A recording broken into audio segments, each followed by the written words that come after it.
The semester is winding down, and so are the spring sports seasons. The postseason is right around the corner, and 3 Skyhawk teams are in the playoff hunt. But Stonehill has already added another Northeast 10 championship to the trophy case. See who it is next. This is Skyhawk Update.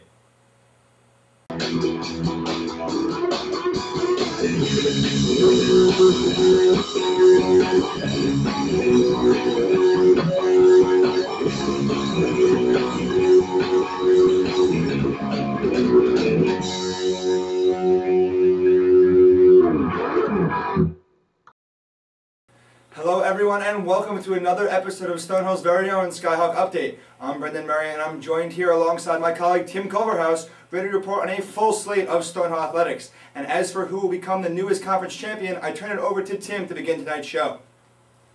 That's right, Brendan. Let's kick it off. Stonehill women's tennis earned a bye into the semifinals of the Northeast 10 Conference Tournament last week, playing host to the St. Michael's Purple Knights at the Charles Watt Tennis Courts here on campus on April 18th. Having beaten the Purple Knights in their only other meeting this season, the Skyhawks had the opportunity to advance to the finals and set up a date with the number 1 seeded Southern New Hampshire University Penmen. Let's see how they did. In number 3 doubles, Annalise Kump sends one over the net, and St. Mike's can't handle it as the Skyhawks take the point in victory 8-5. Here at number 2 doubles, it's Caitlin Martin and Chelsea Hadrith taking on Alex Dalton and Caroline Martin. Martin for Stonehill returns the serve, and a good volley leads to this backhand smash by Hadrich for the point. Stonehill wins at number 2 doubles. And here we are at number 1 doubles. It yields the same result. Kiersey Tegman and Paige Frosch take the 3rd doubles point over Emily McGee and Jane Marie McGrath. Frosch unleashed a forehand smash down the baseline, and St. Mike's can't handle it. Stonehill comes away with the victory. With the win, Stonehill advances to the Northeast 10 finals to take on Southern New Hampshire. Now, in their previous meeting, SNU went on to beat the Skyhawks 6-3, winning 2 out of 3 doubles matches, including an impressive 8-5 win in number 1 doubles by the number 22 nationally ranked pair of Alina Mukta-Pergorn and Deanna Van Bakidis. Paige Frost and Caitlin Martin won the only 2 singles points on the afternoon at 4 and 5 singles. But headed into the conference finals, previous meetings mean nothing, so let's see if Stonehill could clinch an NCAA berth. And Stonehill does just that, as the Skyhawks travel on the road to Manchester and they knock off the previously unbeaten Southern New Hampshire Penmen for their 4th ever conference title. Stonehill dominates early, sweeping all 3 doubles matches to gain an early 3-0 lead. And in singles, senior Paige Frost clinches the championship with a 6-2, 6-2 sweep over Kirsten Jean, giving the Skyhawks their first title since 2009. Now, Frost was named the championship MVP, joining teammates Caitlin Martin and Meryl Lawrence on the all-championship team as well.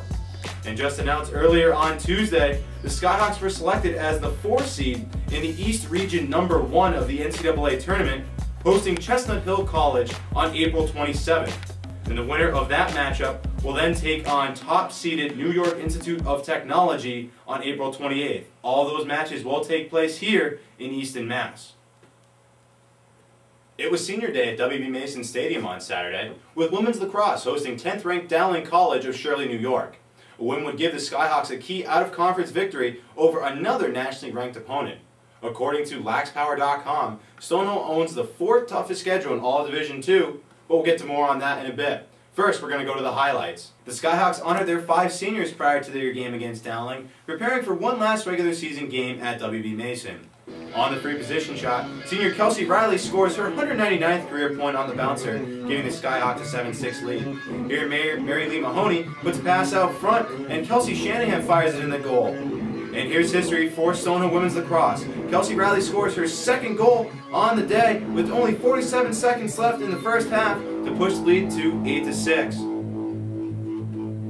Now in the game, Stonehill ends up with the victory 16-12. Green with 5 goals, that's her team leading 54th on the season. And as we said, Kelsey Riley becomes only the 14th player in Stonehill lacrosse history with 200 points. Also worth noting, on Tuesday night, the Skyhawks finished their regular season with another win, this time a nail-biting 16-15 victory over St. Anselm on the road. In the upcoming Northeast 10 tournament, Stonehill will be the number 3 seed beginning on May 1st with a first-round game here in Easton. And you can take a look here now. The 4th toughest schedule in all of NCAA Division II women's lacrosse belongs to the Stonehill Skyhawks. Although they are 2-5 against teams currently ranked in the top 15, they do have two big wins. One over New Haven, the current 14th ranked team in all of NCAA Division II, and Saturday's victory over Dowling. Now LIU, Post, and Lemoyne, and Adelphi are all teams that will be in Stonehill's NCAA region if the Skyhawks get there. So there is hope for Stonehill heading forward into the NCAA tournament. Baseball came into last week in prime position to enter the second half of the season. They sat at 19-14 overall with a 7-8 record inside the NE10 conference and a 5-2 record in the Northeast Division, good enough to put them in third place of the Northeastern Division and a playoff spot. They started off the week by traveling to UMass Lowell. We joined them in the fifth here, down 2-0, but Chris Hoyt changes that. A screamer into left center field. That would be a triple. It would bring home 2 runs, and it would be the start of a very big inning for the Skyhawks. As you can see here, Hoyt steaming in the third. He slides in safely with no throw. That would bring up James D'Alto, and he would pull one into right field. That would score Chris Hoyt, and D'Alto moves into scoring position himself. He reaches second safely. The Skyhawks take a 3-2 lead. The Skyhawks would now have Christian Lavoie, the starting pitcher, the UMass Lowell ace. They would get 6 earned runs on him. Now here's Eric Schneider, the score is 5-2 now. That one goes into the hole. It's a base hit. Schneider singles home 2 more. And the Skyhawks exit the 5th inning with a big lead. They score 7 runs in just the 5th. But the game was not over yet as starter Armin Rugel would struggle a bit. You can see here he gives up a double into left center field. That would cut the game to just 1 run. It's a 7-6 game, and the Skyhawks still not out of the woods with runners in scoring position. But here Rugel with a big at bat, a man in scoring position, and he gets him to ground out gently the second baseman. A nice job by Chris Hoyt there, gets the out. The Skyhawks would go on to tack on 3 more runs with a huge home run from Dan Freitas, and they take this game 10-6. The weekend, however, did not fare as well for the Skyhawks, as they would drop 3 straight games. They get swept by conference and division rival Franklin Pierce. They would drop the first one 6-1, then 8-6, and finish it up 4-3. Jim Duff, Zach Soulier, and Nate Horan get the losses in those ones. Some hitting highlights: James D'Alto going 3 for 4 with an RBI in game 1. Pagano 2 for 3 with a double and a home run with 4 RBIs in game 2, but not enough to lift the Skyhawks. And Chris Hoyt continued his nice freshman season, going 1-4 with an RBI in game 3. Move over to tennis now. The men's tennis team was playing host to the Adelphi Panthers in the first round of the NE10 playoffs this week, but they would ultimately fall by a final score of 5-2, a disappointing end to what was a successful year. They had fared well against NE10 play in the regular season, posting a 15-9 overall record with a 6-3 in-conference record, which was good enough for the 4 seed, but they could not hold off the visiting Panthers, as the teams split the singles matches 3-3, but fell in doubles 2-1 to the Adelphi Panthers. Rain's been the enemy for the softball team in 2013, postponing countless games over the course of the season. Now with only 1 week left in the regular season, Stonehill will be forced to play 7 games in the next 5 days. The standings for the Northeast 10 are tight between the 3 and 5 seeds, with the Skyhawks currently holding the 4th and final seed heading into this last week. Now Stonehill has 4 games at home left on the schedule and a 3-game road trip with the team right above them in the standings, the St. Anselm Hawks. The 2 teams will most likely fight for playoff positioning on the last 2 days of the regular season, this Saturday and Sunday. But first, the Skyhawks have very winnable games here at home, with doubleheaders against Merrimack, who you can see is tied with Stonehill at the moment, then the lowly Franklin Pierce Ravens. 1 win by the Skyhawks in their doubleheader against Merrimack would give Stonehill the tiebreaker in the event the 2 teams tie in the final standings. The Stonehill track and field teams found success this weekend at the Holy Cross Invitational held in Worcester.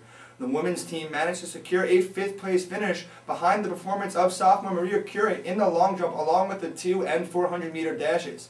Fellow sophomore Emily Anderson also performed well, finishing 7th in the 800 meter event. Meanwhile, the men's team was able to climb to an even higher 2nd place finish at this same event, led by the out-of-this-world performance of junior Herbie Santil, who won the triple jump event, jumping over 47 feet and shattering his own school record. It was the 2nd straight week that Santil broke the school record, as he improved on his 46-foot jump last week at the Minuteman Invitational. Stonehill also blew away the competition in the 1500-meter run, claiming 4 of the top 6 spots, including control of the entire podium, with senior Sam Spencer taking 3rd and classmate Tim Johnson in 2nd, along with fellow senior and All-American Sean Hanlon winning the event. Freshman Robert Massey also finished in 6th, rounding out a great afternoon for the Skyhawks. Well, that will just about wrap it up for us, but before we go, we'd like to extend prayers and well wishes to the victims of the tragedy that happened last week at the Boston Marathon, and the heartiest of thanks to the first responders, police, and all the civilians who ran into the wreckage to help the victims. Well said, Brendan. Be strong, Stonehill. Be strong, Boston, and thanks for tuning in. Be sure to follow us on Twitter at Skyhawk Update, and you can catch us anytime online at youtube.com/Skyhawk Update. Thanks again for tuning in. We'll be back next week.